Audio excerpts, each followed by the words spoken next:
Sur Sud Radio, les grandes affaires criminelles avec vous, Julie Rigoulet et le nouveau détective.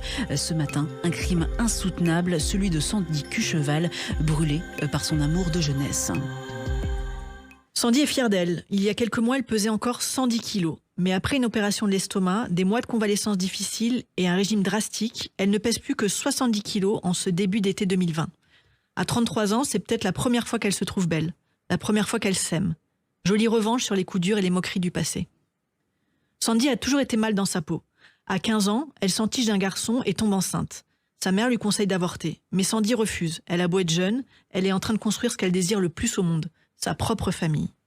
Et à sa première fille, Marie, succèdent 2 fils, puis une rupture, et de nouveau l'amour sous les traits de Fabrice, le père de son 4e enfant. Hélas, voilà qu'aujourd'hui aussi, après 6 ans de vie commune, ce couple bat de l'aile. Si bien que Sandy se rapproche aux promesses du miroir.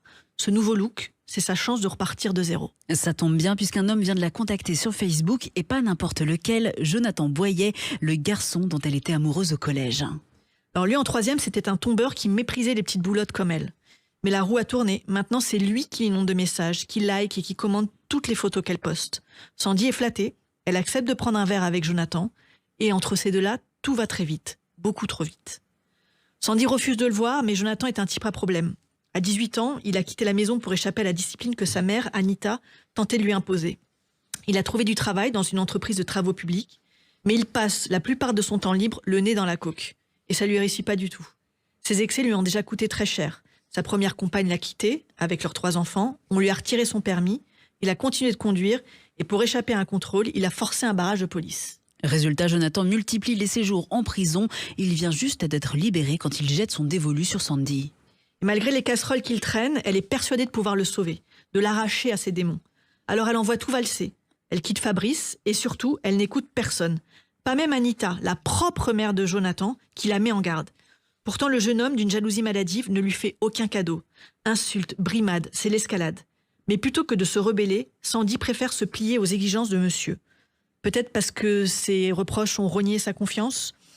Alors elle ne dit rien, même quand il l'appelle des centaines de fois par jour. Même quand il débarque devant chez elle pour s'assurer qu'elle n'est pas en train de le tromper. Pour protéger ses enfants, Sandy tente de le tenir à distance, mais ce n'est pas simple car il squatte quasi quotidiennement devant sa porte, une bière à la main. Alors chaque soir, après avoir couché ses petits, elle sort affronter les caprices de son amant. Elle ne le reçoit jamais chez elle, mais s'arrange toujours pour le retrouver chez sa belle-mère ou chez les amis qui l'hébergent. Ces retrouvailles ne sont pas toujours tendres.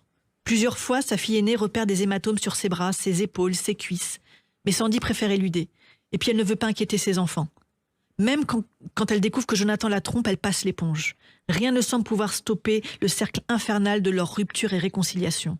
D'autant que Jonathan se montre de plus en plus menaçant.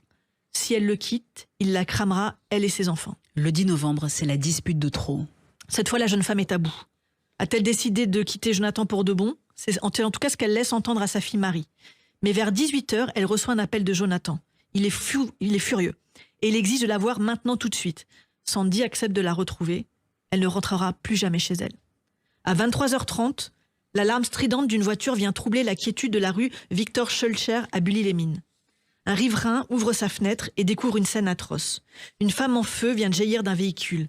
C'est une véritable torche humaine.